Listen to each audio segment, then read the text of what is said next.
I will tell you a story about Anna and her fridge.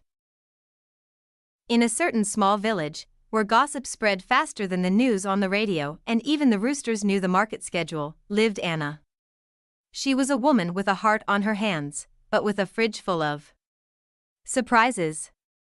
Her kitchen was ruled by wilted carrots, stale buns, and cheeses that had managed to develop their own personalities. One day, looking at her fridge as if it were an episode of X-Files, Anna said, "Enough.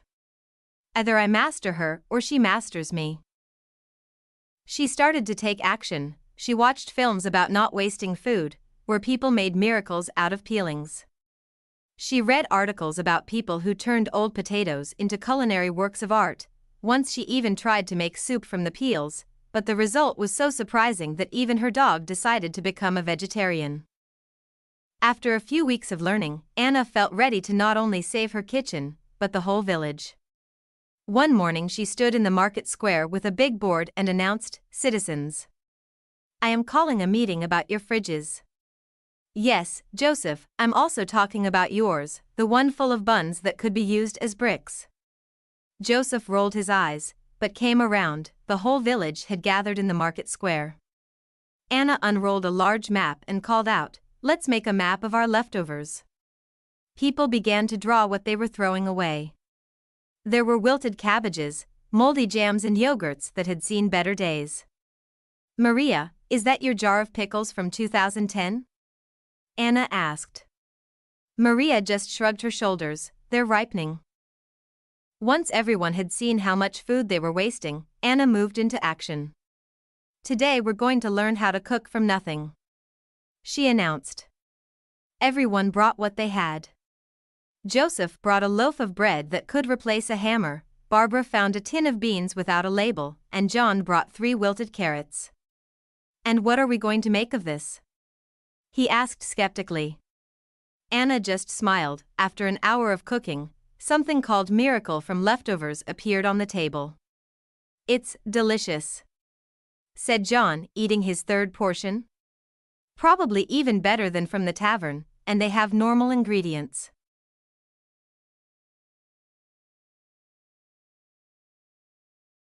But this was not enough for Anna. "We need to do something more. We'll build a community fridge." The community fridge quickly filled up with food that had previously landed in baskets. Even the village dog found something for himself in there, a bone that had expired before the last election. The finale of the whole event was a big party. Everyone brought what they had at home. There were toasts made from bread that could previously have been used as a weapon, soup made from vegetables that had seen better days, and a dessert made from apples that had stopped being crisp about a fortnight ago. People laughed, ate, and promised that from now on nothing would go to waste in the village. And now let's start from the beginning. Her Majesty's circular economy. And what is circular economy anyway? This unique idea teaches us how to give a second life to products and minimize waste by changing our daily habits. Instead of throwing away, we start looking for new ways to use the resources we have at hand. The key element here is to change our thinking. Instead of treating used products as useless waste, it is worth seeing them as raw materials that can gain a new life. We talk about what the circular economy is, how it differs from the traditional take, produce, throw away model, why food waste is not only a problem in the kitchen, but also in the environment as a whole. What are the benefits of acting in the circular spirit, saving money, protecting nature, supporting local communities? We ask questions. Does your refrigerator hide something that could get a new life? Maybe peelings, stale bread, or forgotten vegetables. Have you ever thought that vegetable peelings could become an ingredient for a new dish or a natural fertilizer? How much food do you think your village wastes in a week? Workshop secrets of our fridge. Participants analyze their purchases and find out how much food they waste each week. Creating a waste map in the community, where it comes from and how it can be reduced. Result: making participants aware of the scale of the problem and the cost of waste. Workshop secrets of our fridge. Planning is saving, the art of smart management. And what is meal planning and shopping lists anyway? Planning is not only an art, but also a tool to save time, money, and food. Instead of buying to stock up and succumbing to the temptations of shop promotions, we learn to look carefully at what we already have and plan what we will cook from it. As a result, fridges no longer resemble a graveyard of forgotten products and our kitchens become more organized. We talk about what meal planning is, how to prepare a weekly menu based on what we already have in the house, why a shopping list is not an unnecessary piece of paper, but the key to wise food management, how cooking with what we have on hand can be a creative and tasty adventure. We ask questions. How many times have you bought something you haven't even opened? Does your fridge sometimes resemble a museum of expired products? What dish could you prepare with only what you have in your kitchen at the moment? Team game, cooking with the fridge. Participants are divided into teams.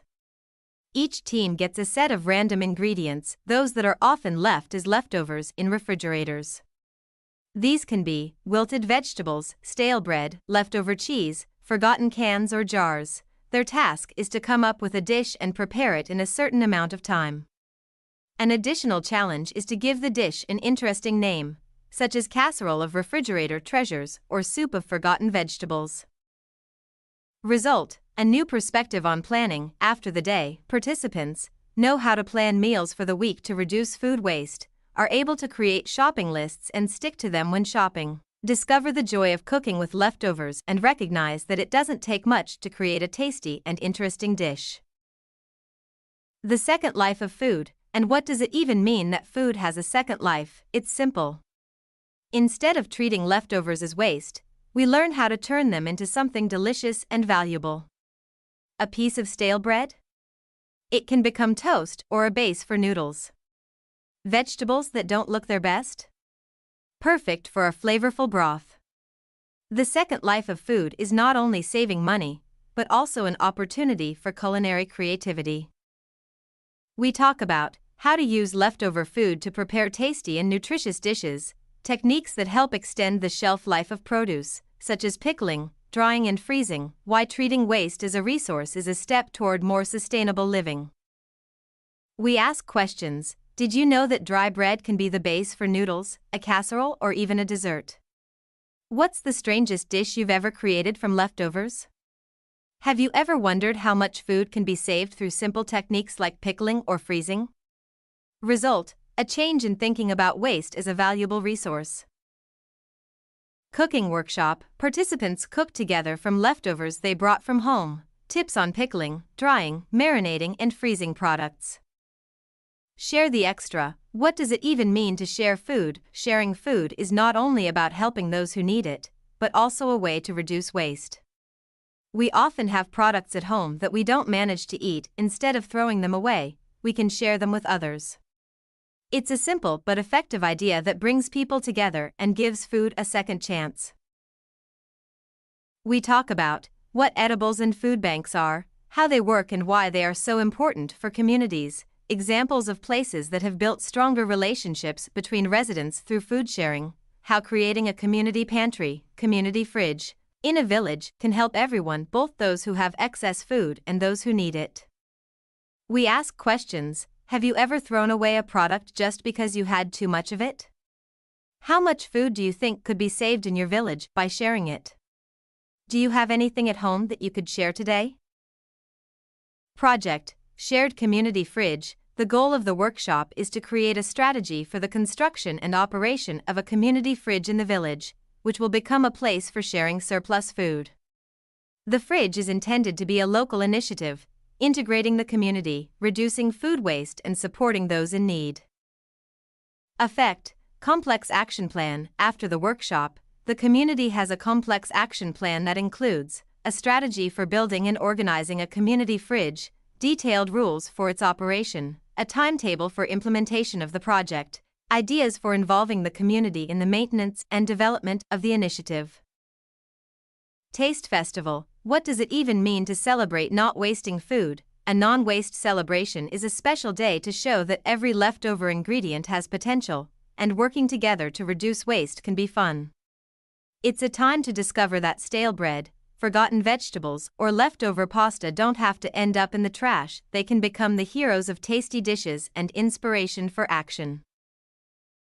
We talk about How not wasting food brings people together and builds a sense of community. Why it's worth giving ingredients a second chance, not only to save money, but also for the environment. How cooking together can be a great way to share ideas and build new relationships. We ask questions. What ingredients do you have in your refrigerator today that could inspire you to prepare something new? Have you ever thought that cooking together could be an occasion for celebration? Is your knowledge increasing? What do you take away for yourself after 5 days of such activities? The non-waste celebration is also a moment to take stock. Participants remind themselves of everything they've learned in the previous days, from shopping planning to creative cooking to sharing excess food. In this way, everyone feels they have contributed to creating a more conscious and united community. Reflections of participants. Circular economy teaches us that every end can be a beginning for food, for things, and above all for people. It's not only a way to make better use of resources, but first of all to see value where we previously saw only losses. Project, use, reduce, make it last. A circular future starts with the past. Konin, Poland, January 2025. 2 trainers, 13 participants, 5 days of activities.